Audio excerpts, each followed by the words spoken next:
Senhor presidente, senhores vereadores, servidores desta casa, imprensa, cidadãos que nos prestigiam. Boa tarde.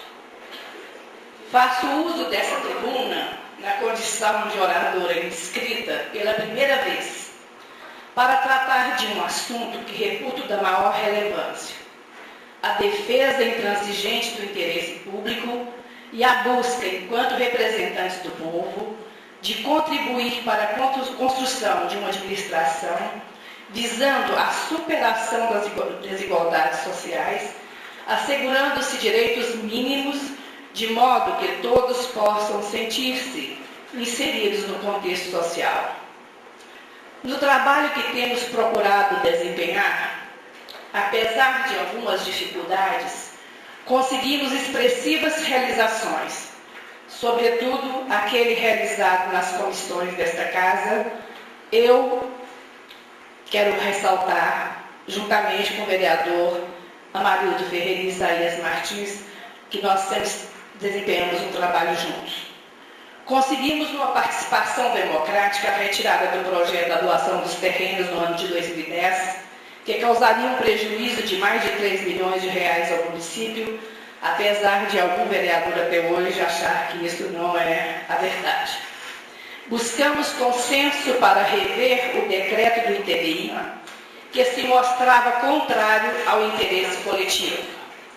Da mesma forma, conseguimos na área da saúde, urbanismo, trânsito e transporte várias conquistas, seja no acompanhamento das atividades inerentes a cada setor, fiscalização efetiva, seja na busca de soluções aos problemas detectados.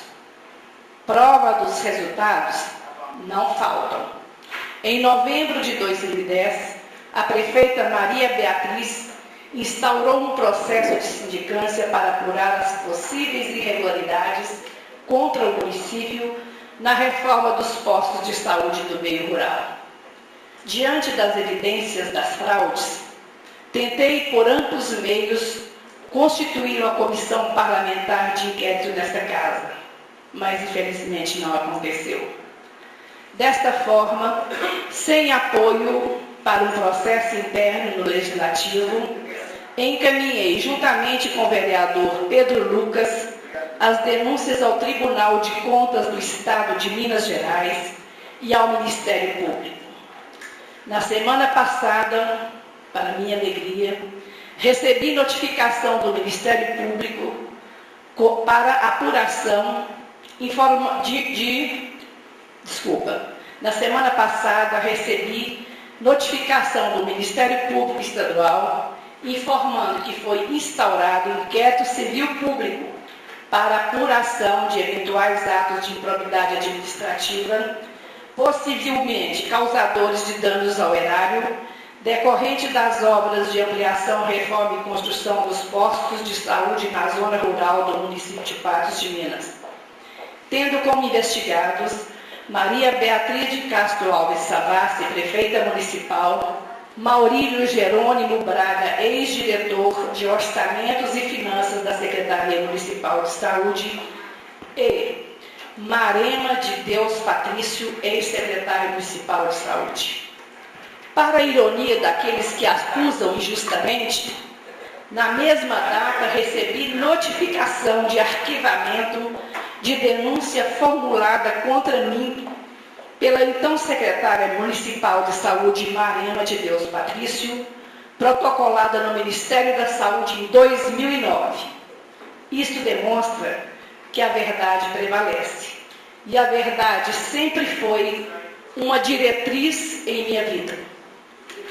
O único pesar que guardo em relação a este infeliz episódio é que quando das injustas acusações direcionadas à minha pessoa pela enfermeira Maria Cristina, através de um boletim de ocorrência, quero deixar bem claro, lavrado na Secretaria de Saúde de Patos de Minas, às 19 horas e 55 minutos, avalizado pelo PSF 22, eu, enquanto membro desta casa, não pude contar com o apoio de todos os vereadores. Penso que os injustificados ataques dirigidos ao trabalho parlamentar e não respondidos à altura por esta Casa colocam em risco e diminuem as nobres e imprescindíveis funções do Legislativo. O trabalho parlamentar, seja na elaboração da legislação ou fiscalização e controle dos atos do Poder Executivo, deve mesmo ser levado a sério, porque dele não pode prescindir o interesse coletivo. O fortalecimento do Poder Legislativo, portanto, através da união da classe e da busca da defesa intransigente do povo, deve ser uma diretriz de todos nós parlamentares. Neste sentido, acredito que cresceremos enquanto cidadãos, sociedade e parlamentares, se perseguirmos no firme propósito da defesa do interesse público e para que isso ocorra, temos que ouvir a população, realizando audiências públicas, através dos debates, visitas direcionadas, enfim, priorizando projetos e ações que sejam realmente do interesse da comunidade. Também precisamos exigir do Poder Executivo respeito ao planejamento, extirpando as improvisações, como no caso da reforma dos postos de saúde, de modo a executar esses planos e ações com probidade, eficiência, eficácia e, portanto, com muita responsabilidade. Também não podemos tolerar a falta de publicidade aos atos, a escassez de prestação de contas do Executivo aos parlamentares e à população, seja através dos relatórios da execução orçamentária e fiscal, seja através do comparecimento de secretários desta Casa e de informações requeridas. Hoje eu me pergunto, senhores e senhoras, como está a educação em nossa cidade?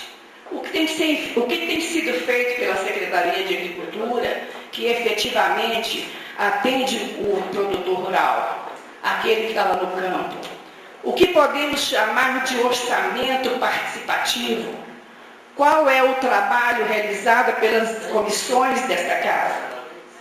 O resultado do estudo da Transparência Brasil é uma vergonha para o nosso país e mostra a confirmação de que o público, aquilo que é de todos, e o privado, que é de propriedade de um no Brasil, fazendo justiça à tradição histórica desde o período colonial, não encontra limites entre eles. A mão privada sobre a coisa pública forja qualquer conduta ética ou moral, sendo a política pautada, muitas vezes, por troca de favores. Desta forma, a mobilização social e o controle por parte do cidadão são mecanismos eficientes, ainda que seja a longo prazo, para mudarmos essa realidade. Mas enquanto o indivíduo vislumbrar o quadro em que vive nosso legislativo, projetos de leis eleitoreiros, promessas vãs, faixas aqui e ali registrando os pais da obra, não há como convencer o cidadão de que esse poder tem a nobre função de fiscalizar os gastos do Executivo e o compromisso com a austeridade, mesmo que muitos agentes públicos, que somos nós, trabalhem nesse sentido e zelem pelas instituições a que pertencem. Estou convencida de que, se a população sentir que a gestão é responsável e transparente, ela sentirá confiança nos seus gestores, participará quando convocada, oferecendo sugestões e também denúncias. Ou seja, o cidadão passará a ter uma atuação realmente cidadã, colaborando com o seu vereador, com o seu prefeito, com o seu deputado. Temos vivenciado essa realidade na Câmara todas as vezes que convidamos o cidadão para participar das discussões. Diante disso, qualquer gasto com a gestão pública, qualificação de servidores e gestores, deixará de ser considerado caro, pois a máquina pública estará cumprindo seu papel e as finalidades para as quais foi instituída. Finalmente, não podemos nos esquecer do planejamento, já que planejar é ter compromisso com a sociedade, definir diretrizes da ação pública que atendam a todas as camadas da sociedade. Quando a população não identifica aquilo que é comum a todos como sendo seu também, ela tende a não preservar. Em certa medida, é o que percebemos em algumas cidades, onde, quanto mais inconsciência acerca do bem comum, maior é a dilapidação do bem compartilhado, destruição de telefones públicos, bancos de praças, pichações de prédios, lixo jogado nas ruas, ou até mesmo em reservas ambientais, poluições dos rios, apropriação indébita de bens públicos, até como no caso dos lotes doados pelo nosso município, de qual eu e o Marildo e o Isaías estamos atrás para regularizar. E para lidar com essas questões, o Estado tem de habilitar a cidadania, fazer os processos de inclusão que, em verdade, só são possíveis, vale a repetição, mediante investimentos maciços em educação e promoção da identidade constitucional do povo, cuja unidade capilar é o homem e sua eterna incompletude.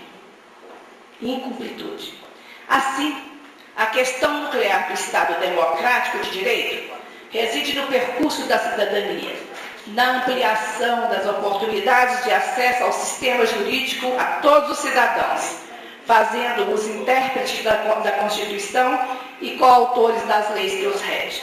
Senhores vereadores, grandes são os desafios, mas temos que continuar firmes no propósito de defesa do interesse coletivo, unindo forças para que o Legislativo cumpra sua missão primordial, elaborar a legislação e fiscalizar os atos do Poder Executivo. E se renove e se reforce a cada dia. Só assim teremos condições de contribuir para o progresso social e econômico de Patos de Minas. Muito obrigada.